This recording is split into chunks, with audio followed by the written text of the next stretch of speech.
Hello friends, Radhe Radhe. मैं आराधना स्वागत करती हूँ अपनी वीडियो में। जैसा कि फ्रेंड्स उपन्यास पढ़ रहे थे, उपन्यास में ऐतिहासिक उपन्यासकार को पढ़ चुके हैं।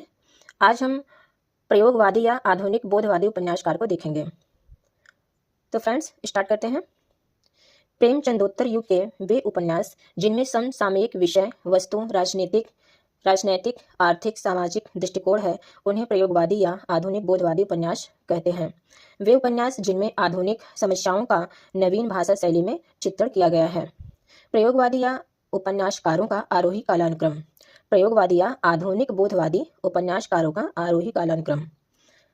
रामवृक्ष वेनीपुरी 1899 से 1968 ईस्वी, शिव प्रसाद मिश्र रुद्र 1911 से 1970 ईस्वी, भीष्म शाहनी 1915 से 2003 ईस्वी, लक्ष्मीकांत वर्मा, इनका समय 1922 ईस्वी, अभी निधन नहीं हुआ है।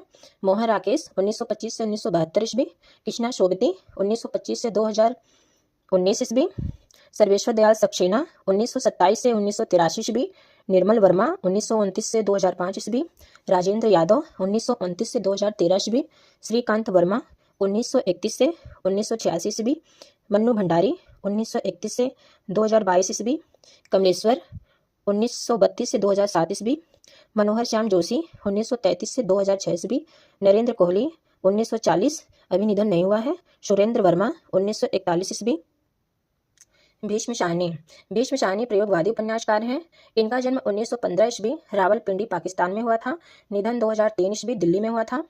इनके उपन्यास है फ्रेंड्स, ट्रिक है, झरोखा कड़ियाँ बंद करो तो मैया दास की माड़ी, कुंतो नीलिमा नीलोफर। एक बार फिर से ट्रिक को रिपीट करेंगे फ्रेंड्स। झरोखा कड़ियाँ बंद करो तो मैया दास की माड़ी, कुंतो नीलिमा नीलोफर। झरोखा 1967 ईस्वी में है, कड़िया 1970, तमस 1973, बसंती 1980, मैया दास की माड़ी 1988, कुंतो 1993 ईस्वी, नीलिमा नीलोफर 2000 ईस्वी में है। झरोखा 1967 ईस्वी। इसका कथानक है मध्यवर्गीय परिवेश से संबंधित है।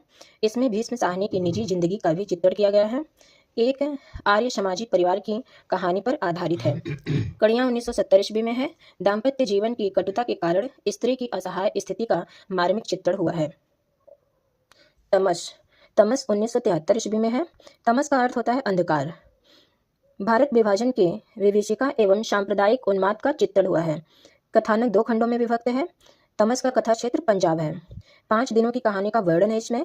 इसके लिए भीष्म साहनी को 1975 ईस्वी में साहित्य अकादमी पुरस्कार मिला। तमस के प्रमुख पात्र हैं नत्थू, बख्शी जी, अजीज, मास्टर, रामदास मेहता, अजीत सिंह, देवराज, कश्मीरी लाल, जनरैल, देवदत्त, जीजा रिचर्ड, हकीम जी, सरदार जी, मौलादाद, लक्ष्मी नारायण। गोपाल राय तमस के बारे में लिखते हैं कि तमस उस अंधकार का द्योतक है जो आदमी की इंसानियत और संवेदना को ढक लेता है और उसे शैतान बना देता है। गोपाल राय का कथन है। वसंती 1980 ईस्वी में दिल्ली महानगर की झुंगी झोपड़ियों वाली गंदी बस्तियों का चित्रण हुआ है इसमें। मैया दास की माड़ी 1988 ईस्वी में है। 1840 ईस्वी से लेकर 1920 ईस्वी तक के पंजाब के राजनैतिक एवं सामाजिक यथार्थ का चित्रण हुआ है। खालसा राज्य के इतिहास की 3 पीढ़ियों का वर्णन है इसमें। इसके पात्र हैं धनपत, हुकूमत राय। कुंतो 1993 ईस्वी में है। नारी जीवन की पराधीनता से उत्पन्न असहाय स्थिति का चित्रण किया गया है। नीलिमा नीलोफर 2000 ईस्वी में है। हिंदू मुस्लिमों के बीच वैवाहिक समस्याओं एवं सांप्रदायिक उपद्रवों का चित्रण हुआ है। इसके प्रमुख पात्र हैं नीलिमा, सुधीर, अल्ताफ। अगले उपन्यासकार हैं कमलेश्वर प्रयोगवादी उपन्यासकार हैं। इनका जन्म 6 जनवरी 1932 ईस्वी मैनपुरी उत्तर प्रदेश में हुआ था। निधन 27 जनवरी 2007 ईस्वी में हुआ था। इनके उपन्यास हैं, ट्रिक है फ्रेंड्स, एक डाक लौटे समुद्र में, काली आगामी तीसरा वही सुबह रे कितने, काली आगामी तीसरा वही सुबह रे कितने, एक सड़क 57 गलियां 1957 ईस्वी में है। डाक बंगला 1959 में, लौटे हुए मुसाफिर 1961 ईस्वी, समुद्र में खोया हुआ आदमी 1967 ईस्वी में, काली आंधी 1974 ईस्वी में, आगामी अतीत 1976, तीसरा आदमी 1976, वही बात 1980, सुबह दोपहर शाम 1982 ईस्वी, रेगिस्तान 1988 ईस्वी, कितने पाकिस्तान 2000 ईस्वी में है और इसका रचना काल 2001 में है। दोनों डेट पूछता है फ्रेंड्स, जो ऑप्शन में वही सही लगाना, वैसे सही 2001 है। इसका वन्य विषय है एक सड़क 57 गलियां। 1957 ईस्वी में है। 1956 ईस्वी में एक धारावाहिक के रूप में हंस पत्रिका में प्रकाशित हुआ। 1957 ईस्वी में पुस्तकाकार रूप में प्रकाशित हुआ। नौटंकी करके जीवन यापन करने वाली जाति का चित्रण है। प्रेम कपूर ने बदनाम बस्ती के नाम से इस पर मूवी बनाई थी। डाक बंगला 1959 ईस्वी में है। मातृहीन ईरा की संघर्ष गाथा का चित्रण हुआ है इसमें। लौटे हुए मुसाफिर 1961 ईस्वी में है। देश के विभाजन एवं सांप्रदायिक समस्याओं का चित्रण किया गया है। मानवतावादी दृष्टिकोण की अभिव्यक्ति हुई है। समुद्र में खोया हुआ आदमी 1967 ईस्वी में है।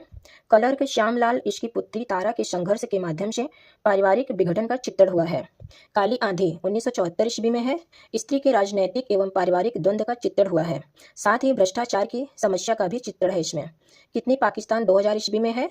2003 में साहित्य अकादमी पुरस्कार से सम्मानित किया गया। भारत के विभाजन एवं सांप्रदायिकता का चित्रण भी है इसमें। कितने पाकिस्तान के पात्र हैं। समय अदीब नायक है। सलमा नायिका है। राजेंद्र यादव प्रयोगवादी उपन्यासकार हैं। इनका जन्म 1929 ईस्वी आगरा में हुआ था। निधन 2013 ईस्वी में हुआ था। इनके उपन्यास से फ्रेंड्स ट्रिक है प्रेत उखड़े कुलटा, सह और मात, 1 इंच मुस्कान, अनदेखे अनजाने मंत्र, मुखर चिंतन एक था। प्रेत बोलते हैं 1951 ईस्वी में है। 1959 ईस्वी में इसे सारा आकाश नाम से फिर से प्रकाशित हुआ। प्रेत बोलते हैं यह नाम रखने के प्रेरणा रामधारी सिंह दिनकर ने दी थी।